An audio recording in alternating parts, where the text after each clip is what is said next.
Mamshi! Dito kami ngayon sa SM dahil today is my special day. Kasama ko nga pala yung dalawa kong kapatid. Pero hindi kami dito kakain. Hindi namin dito i-celebrate yung birthday. Tinanong kasi ako ni daddy kung ano daw gusto kong gawin sa birthday ko. Sabi ko, unang-una gusto ko muna magpagupit. Kasi 1 year ago pa nung huli ako nagpagupit. Kaya ang haba na ng hair ko. Dito ako nagpagupit sa David. At ayan nga, after ko magpagupit, sabi ba naman ng kapatid ko, mukha daw akong artista dahil ang ganda-ganda ko daw. Artista yarn. Pati si daddy nagandaan din sa akin. Kaya sabi niya, bagay daw sa akin yung new look ko. After namin magbayad dito, bumili kami ng cake sa baba. After namin bumili ng cake, pumunta na kami sa Talabastagan kung saan kami kakain. Trip ko ang kainin ngayong birthday ko ay seafood naman. At ayan, nandito na nga kami sa Crabs and Seafood House. Grabe, sobrang sarap ng seafood nila dito. Hindi ako nagkamali sa pagpili ng kakainan namin ngayong birthday ko. Crabs and Crack, baka naman. At ayan, dahil mahilig ako sa corn, kinuha ko na isang corn, tig-isa kaming corn ng kapatid ko. Ang flavor nga pala ng in-order naming seafood ay Cajun sauce. May kasama na nga palang 1 pitcher iced tea at leche flan, 3 rice ang aming order. Tingnan nyo naman tong hipon nila dito. Ang laki. Sobrang sarap. Nag-order ulit ako ng 3 rice. Tig isa-isa kami. Yung extra rice namin. Kaya kumuha na rin ako ulit ng siguro hipon. Pangatlong hipon ko pa lang to. Pero nakadami na ako ng rice.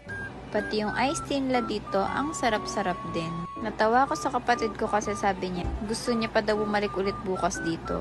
Bukas agad. Akala mo naman talaga marami siyang pera. Sabi niya pa nga, gusto niya rin daw iuwi yung suka dahil ay naku, masarap. lokalo ko talaga yung kapatid ko na yan. Sobrang sarap nga ng food ayan, lamon sila ng lamon. Papakita ko nga pala sa inyo itong tahong nila, o diba? Pati itong Sulit pusit. na sulit talagang bayad mo dito dahil marami ng serving, sobrang sarap Grabe, pa ng sa food. dami na nakain ko, busog na busog tuloy ako. Gusto ko pa nga sanang kumain kaso yung tiyan ko ayaw na talaga. Itong mais na nga lang munang kinain ko. Binigay ko na lang yung rice ko kay daddy dahil ayaw na talagang tanggapin ng tiyan. At ayan, tapos na kaming kumain. Busog na busog kaming lahat. Dahil busog na nga kami, sabi ko, iuwi na lang namin yung leche flan at cake kasi hindi pa namin nakain. Sa bahay na lang namin kakainin. At imatay na nga yung aming bill kasi mag-close na tong resto. So, ayan ang mga mami, shinare ko lang yung ganap ng birthday ko. Maraming salamat sa panonood. Babu!